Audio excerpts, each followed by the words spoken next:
wife left me for her ex after 1 month of our marriage. A year later, he left her at the altar thinking we were having an affair. She begged me to fix things, but I told her it was karma. Hey, guys. So I'm here to ask about something that happened recently, at my ex-wife's wedding to her high school sweetheart. For context, my ex-wife, I'll be referring to her as Sandra, 28F, and I, 30M, had been together for the past 3 years. We met through a mutual friend and hit it off instantly. After the first few dates, we decided that we were dating to marry, and if things went well, then this would not end as a casual relationship. So we were both very clear about what we wanted out of this relationship, and she had every chance to back out of it if she was not ready, but she chose to get divorced 1 month after our wedding. A couple of months after we celebrated our 2-year anniversary, I decided to ask her to marry me and she said yes. Before that, obviously things had been great between us, which is why I had asked her to marry me in the first place. But shockingly, even after we got engaged, there was literally no change in her behavior, and I never would have been able to guess that she had started talking to her ex, her high school sweetheart, Brian, once again. We got married about 9 months ago, and about a month after our wedding, she told me the truth, and we filed for a divorce. It was one of the most difficult decisions that I had to make, but when she told me that she still had feelings for Brian, and she felt like she had rushed into our relationship too quickly, there was nothing else that I could do. I had tried everything. I had tried to tell her that this was just a phase and she was going to snap out of it soon. I tried to be mad at her and tell her that everything would be fine if she just stopped talking to him. And I tried to bargain with her, tell her that we would be able to work out if we went to couples counseling. But even I was aware of the fact that after this, there was literally no way that we would work this out, because when she told me that she had been talking to him since we got engaged, all the trust that I had just evaporated into thin air. And I can't be with somebody that I can't trust. That's pretty basic. So after some argument, I accepted the fact that she still had feelings for her ex and our marriage was over as soon as it had begun. After that day, she packed her bags and moved out, and we started the divorce proceedings. It was relatively straightforward and the divorce was finalized as soon as the waiting period was over, which is just 3 months in our state. Since then, I haven't heard from her, but I have heard about her and what she's been up to, and it hasn't been easy.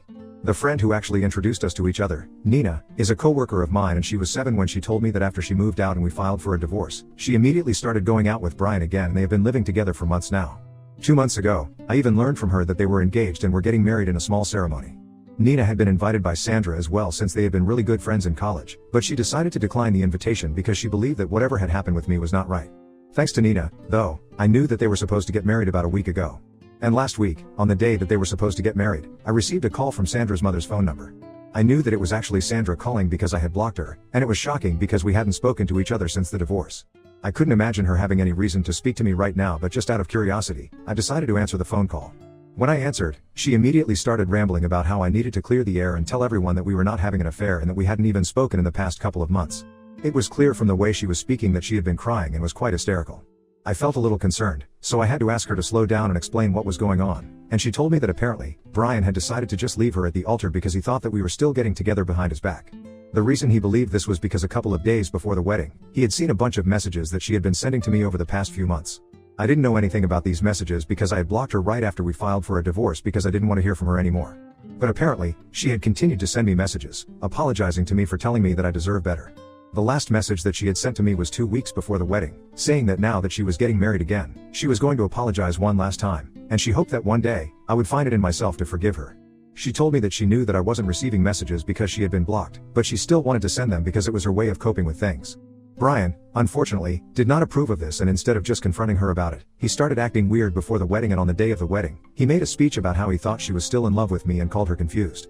He announced to everyone present at the wedding that he believed that Sandra was still in love with me and was actually having an affair with me behind his back, so now he was no longer interested in getting married to her because it was quite eye-opening, since if she had found it so easy to dump me after 3 years, it must have been quite easy for her to cheat on him as well. And then, he had walked away from the altar and left her alone there. She had tried to chase him down and talk to him after that, but he just refused to believe anything that she was telling him. So now, the only hope that she had was if I spoke to him personally and told him that there was nothing going on and that I hadn't even received those messages because I had blocked her. I actually thought that it wasn't going to work by a long shot, and I told her that it was a terrible idea to involve me in this, and then I was about to hang up, but she told me that all the time that we had spent together, this was the least that I could do for her. I got really annoyed when she said that, and I told her that I don't owe her anything, especially not after what she did and how she broke us up.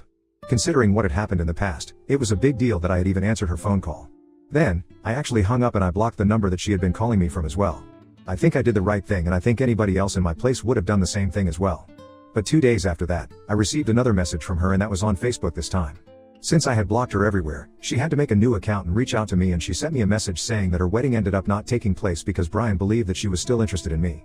So the wedding got called off, and for some reason, she was blaming me for it.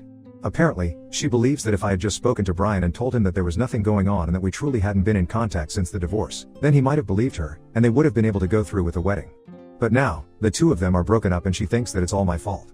I was not going to respond to the message and was just to block her, but I don't know why, I felt like I had to say something. So I texted her back saying that maybe this was karma for what she did to me and maybe she should consider the fact that she deserves this. And after sending that message, I finally blocked her. I didn't think that it was going to be a big deal, but the next day, when I went to work, Nina told me that she had heard from Sandra's parents that she was going through a really bad patch right now. They had contacted her the previous night and told her everything, about how Sandra had tried to get me to speak to Brian on their wedding day and clear the air so they could get married and I had refused, and then, what I had said about this being karma for her and how she deserved this. Apparently, after receiving that message, she had a total mental breakdown and a severe panic attack. Her parents were naturally blaming me for this, and to my surprise, even Nina said that I shouldn't have replied to her at all. She seemed a little distant from me the day after that and told me that rather than kicking somebody when they're down, I should have just been the bigger person and let it go because clearly, she was going through something, and it was not nice of me to say that to her. That day, even Nina and I ended up arguing over this because I thought that I had done the right thing, and she thought that it had been kind of low of me to kick somebody when they were down. Nina believed that I had every right to be upset with Sandra, but if I really was upset with her, I shouldn't have responded to her at all. She told me that she believed I was a better person than this. I told her that I did not want to be the better person, I wanted to be petty and get it off my chest. So we ended up fighting, and since then, we haven't been speaking to each other, and she is my best friend in the office, so it's been pretty lonely. And right now, I'm wondering if it's even worth it to fight over this at all. Nina had told me that the only way to make this right would be to just talk to Sandra and tell her that I did not mean what I said, and I just said it in the heat of the moment. I didn't even need to apologize necessarily, but just speak to her once and stop her from breaking down over and over again, because that's what had been happening ever since her wedding got called off, and I had just made everything worse by what I said to her. I knew that she was mentally struggling, and it was not surprising. Sandra always had been very fragile, and even when we were together, she had a lot of issues, but I had always been fine with it and took great care of her. But right now, I really don't want to say that I didn't mean what I said about this being karma for her and that she deserved this, because I kind of did mean it. I do feel bad about the fact that she had a mental breakdown over it and that she is going through something so awful, but then again, she also put me through something really terrible. And sometimes, being sorry for things just doesn't cut it. I feel like Nina should understand that, but instead, she's been making me feel guilty, and given the fact that she is one of my closest friends, I have no option but to take her opinion seriously. So that's how I have ended up here, and I want to ask AITA for telling my ex-wife that she got left at the altar because it was karma for how she treated me. Edit. Hey, okay, so a lot of people wanted to know more about Brian and Sandra's relationship with him. I didn't add it in the original post because I personally did not think that it was relevant, but anyway, since you guys asked. So Brian and Sandra got together when they were in their junior year of high school, and they stayed together for about a year before they broke up for the first time. According to what Sandra had told me while we were dating, they had a pretty on and off kind of relationship, and it was mostly Brian's fault. Apparently, he was a really insecure guy and couldn't stand it whenever she spent time with anybody apart from him. So they would constantly end up fighting any time she spoke to other guys or hung out with her friends without him, and after a while, it just got really toxic for her, so she ended up breaking things off with him. But a couple of months after that, apologized and got back together again, and this time, they stayed together for 7 months before he started going back to his old habits again. Then, they broke up again, but they patched up when she started college. They continued to break up and patch up for several years after that until he had to move away for a couple of years for a job. When he moved away, they broke up for one final time, and that was about 2 years before she met me. After he moved away, they did not have any contact, and even when he came back, he tried to contact her, but she was with me, so she didn't respond. Or at least that's what Sandra had told me. I can't be sure anymore because she has lied to me about a lot of things, so she might have lied about this as well. Anyway, when Brian came back here, Sandra and I had already been together for a year and she was pretty serious about me. But Brian was also pretty serious about her, so he continued to try and reach out to her, ignoring the fact that she was already with somebody by then. From what Sandra told me, she did not respond to him at the time, and after a couple of months of texting her without any response, he stopped as well, but after telling her that he was ready to wait for her. Then, when we posted the news of our engagement on social media, he reached out to her once again, and he was pretty desperate this time. He told her that he was ready to wait his entire life if that's what it took for her to come back to him, but he was sure of the fact that they were soulmates and he couldn't let her make this mistake, marrying somebody else while he was still around. He started texting her relentlessly after we announced our engagement and would send her several messages every day. Eventually, she decided to reply to him, only to tell him that she was over him, but I don't think either of them believed that because they still continued to speak to each other. On the last day that we spoke to each other, and she told me everything, she mentioned that she decided to meet him one last time before finally moving on, for some closure. So they met each other 2 weeks after we announced our engagement, and I guess that's when she realized that she hadn't really moved on from him at all. Sandra had told me that when they met, they had only talked to each other for a really long time about everything that had happened in the past, and they had decided to stay friends, but I'm not really sure of what really went down that day. After that meeting, she continued to keep in touch with him, and gradually, she started to develop feelings for him once again. But she still decided to get married to me because she thought that this was just a phase and she would get over it. As it turns out, though, it was not a phase and she did not get over it. And she did not realize it until after we were married and Brian told her that now that she was committed to somebody else for life, he did not feel comfortable talking to her anymore because he knew that he was still in love with her. It was the thought of losing him that made her realize that she was still in love with him, which is when she decided to come clean to me. So essentially, she was fine with how things were going as long as she had both of us, but the second she had to choose, she got uncomfortable and the ugly truth of the situation came out, that she was still in love with him and not me. So that was that and we filed for a divorce and here we are now. I guess that's enough context for everyone right now. Update 1, I decided to talk to Nina because it's been almost 9 days since we had our disagreement and our cubicles are right next to each other, so it's pretty awkward to sit next to someone, knowing that they don't like you at the moment. The tension was getting too much for me to handle, so I decided to just rip off the band-aid and speak to her today. When we had our lunch break, I decided to stop her, and I told her that I really valued our friendship and I did not want to break it off over something like this. Because as of now, neither she nor I have anything to do with Sandra anymore, so it would be pretty pointless for us to throw away our friendship over her. We could just agree to disagree on this and call it a day since it was pretty clear that we couldn't come to a common ground on this one, but then again, it was not necessary for friends to agree on everything. Besides, she hasn't been in my position so she doesn't really know how I feel. After a couple of seconds of silence, she told me that she was glad that I had decided to take the initiative and speak to her because she herself had been planning on saying the same things to me. She told me that what I had said about her, never having been in my position, was entirely true, and so it was not fair of her to judge me. She told me she had just been mad at me because she had only been thinking about Sandra's mental state because everyone knows that she has always been very fragile. But while worrying about her, she forgot that even my mental and emotional health had definitely been affected by everything that Sandra had for me through and she hadn't been thinking about that. Just because Sandra had a meltdown because she couldn't get married, it didn't invalidate my experience and she was ready to accept that now. So Nina and I were able to reconcile and we're no longer fighting anymore and it's pretty nice because I got to know from her that Sandra's parents had been pestering her nonstop for the past couple of days, so much so that she ended up blocking them since they were trying to get her to speak to me so I would contact Sandra and apologize to her. I have no idea why Sandra and her parents think that talking to me is the solution to every problem, but I guess that's just because they are used to me being the solution. I used to be her problem, solved for the longest time when we were dating, and like I said, I used to take great care of her. But that's over now and I don't want anything to do with them anymore. So Sandra can continue to feel upset about what I said to her, but I'm not gonna take it back. Update 2, hey, everyone. So before I say anything else, I would just like to say that it's really cute that you guys are telling me that Nina and I should date, but I think of her as the sister that I never had and it's just platonic between us. We could never even imagine dating each other, it's just absurd, and we are just always going to be good friends. Anyway, now that that's out of the way, I wanted to talk about what recently happened to me and Sandra. She was supposed to get married almost more than 2 weeks ago, but that never happened, as we all know. Since then, I guess she had been holding out hope that I would contact her again and tell her that I did not mean what I said about this being her karma and that she deserved all of this. Like I had mentioned in my last update, she and her family think that I am the one to blame for everything, and speaking to me will be a solution for everything. I guess she started taking that a little too seriously because today when I came back home from work, she had her car parked outside my house and jumped out as soon as she saw me pull up. It was very obvious that she was in a very delicate state and I could tell that she had been crying, even when she was in the car because her eyes were all red and puffy. I really didn't want to fight with her, mostly because she looked pathetic and also because I was really exhausted after work. I asked her to leave politely when I saw her, but she told me that she wasn't going to go anywhere without speaking to me. She said that she had been beating herself up and feeling incredibly guilty about everything that had happened and now, she had realized it was because she had never properly been able to apologize to me. She told me that she had thought a lot about my comment, that this was her karma for putting me through something like that, and that she deserved this and now, she believes that if she genuinely apologized to me, and I actually forgave her, then maybe things would get better for her. And maybe she would even be able to get Brian back because he hasn't spoken to her ever since he walked away from the altar.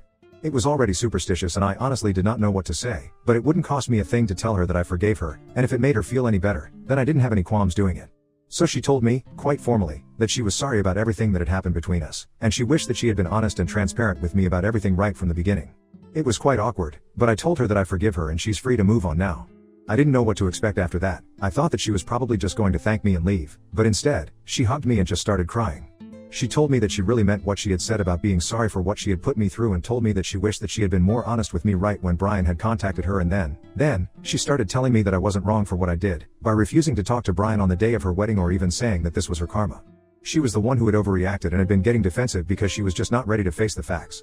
But now, she knew that she had been wrong all along, and she was really ashamed of herself. She told me that not only had she disappointed a good man like me, but she had also lost a good friend, and the person that she had done it all for, Brian, was not even in her life anymore and was refusing to speak to her.